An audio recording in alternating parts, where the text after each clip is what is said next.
The other people. No, before Jake comes down, before we do another show with Jake, there's going to be a couple movies we want to be like, all right, we want to Yeah, please give me a list. homework. Give me a homework list. Man. I'll do my homework before I get here. I promise.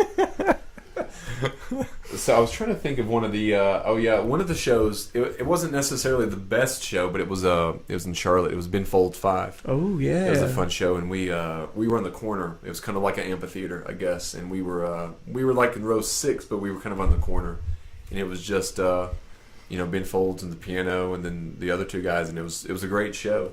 Now I didn't know a lot of Ben Folds songs. I knew like a handful, probably 5 songs. What was the famous one? Brick, That's right. We did a parody. Yep, called we Saint did a Nick. parody of that one. But it ended Saint up on Nick. the cutting room floor. It didn't make the album. No, I wish we. Oh, It was a good song. It was a funny song. It was about a drunken Saint Nicholas. yeah, that's right. Ooh. Which Yeah. was just not appropriate for that song. No. It's terrible because it's such a serious song. It's like taking "Candle in the Wind" and Yes. redoing it, like breaking lots of wind. Yeah. It's just one of those songs you just don't parody. So yeah, that was one. What's your most recent concert? I Both sitting think here playing. Lana Del Rey. I think. Oh, Do you know her? yep. I saw in Philly. You were crazy about her. I like Lana. Yeah. I want to go to when she goes. She'll go back on tour this year, probably in May. So I might go to Nashville to see her, check her out. It was a cool show when we went to Philly though, because they had her at like an amphitheater, but they had sold too many tickets, so they moved us into like this big field. It Oh, was just like a huge field, Huh. and we ended up getting. That was the most rowdy concert I've ever been to, and she has very mellow type music. It was the most rowdy crowd. I guess it's a Philly crowd. Hmm. But when she came onto stage, and I have video of it on my phone, when she came onto stage and was in view, we were pushed to the point where I'm holding my phone, and then my phone just like goes to the side where we're pushed by the crowd. And it was a tough show. I mean, a fun show, but a tough crowd. biggest turnaround artist you've ever seen. Let me define that for you. Okay. Remember, we saw Tolcher, Yeah.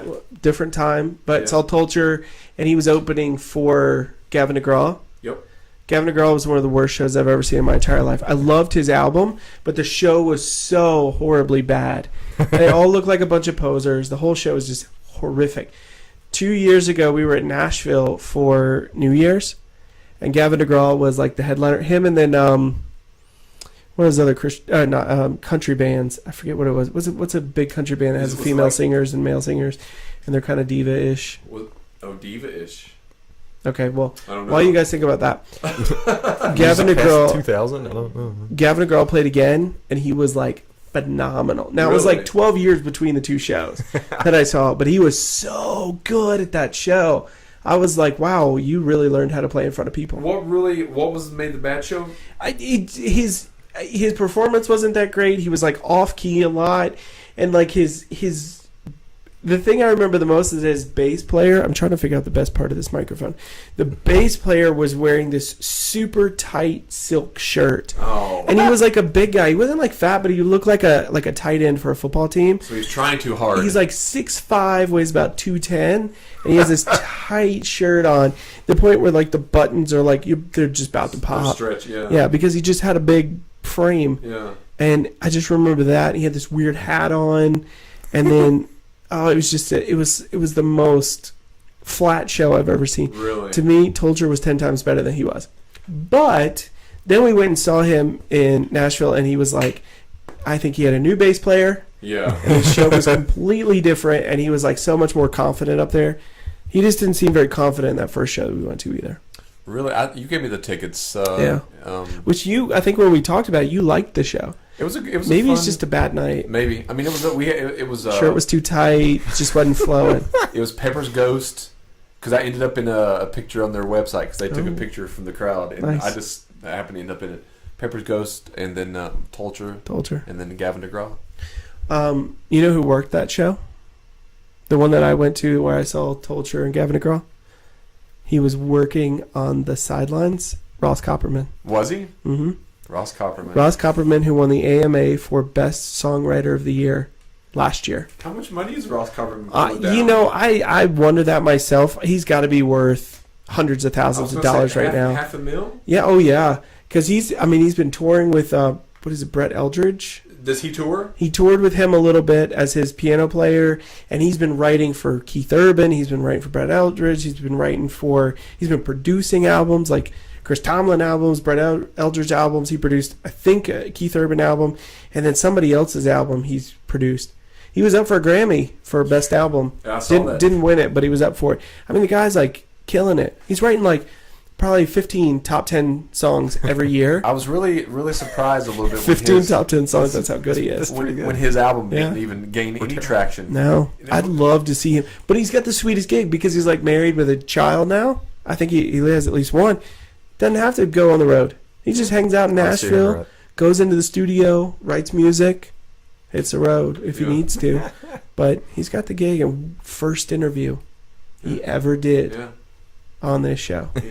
For a while, like in 2000, probably 2000, from then until like 2006, I kept in contact with Ross. Yeah. And you did too, didn't you? Yep. Oh yeah.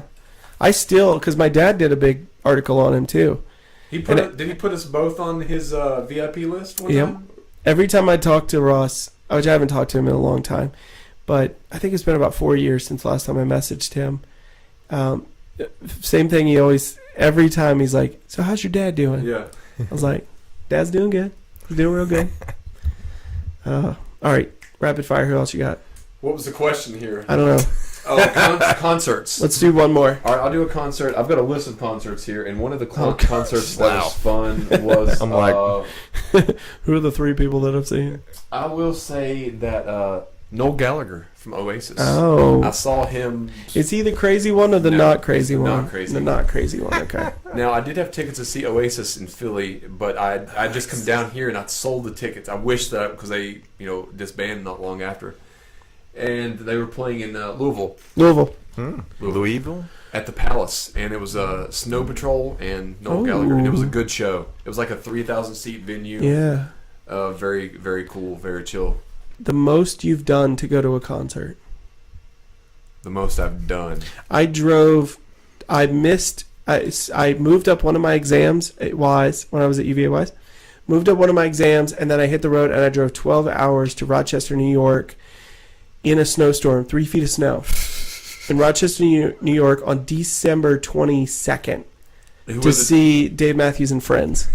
So it's when he was doing his solo album, and he was touring with like Tim Reynolds and then Trey Anastasio from Fish. And then you were just talking about her gray hair lady. Amy Lou Harris? Emmylou Harris's bass player and drummer were on tour with him, and then like 3 or 4 other people. Drove up there, went to that show. Totally worth it. Yeah. Such a good show. And somebody filmed it, so like it's on YouTube right now, so you can actually like watch the show, so you can relive it. Now, I always thought it would be cool if, like, you're an older person, let's say you're, like, 50 or so, and you... So old. Well, not, I mean, older You're than talking us. about Dave Matthews right now. No. But a video is recorded of you at a show when in your, like, early teens, Yeah. and somehow someone uploads it to YouTube, and you see it, like, 30 years later. Wouldn't that be crazy? Yeah. Like, you go to, like, a Kiss concert in your teens, and then you see it, like, 30, you're like, oh, YouTube.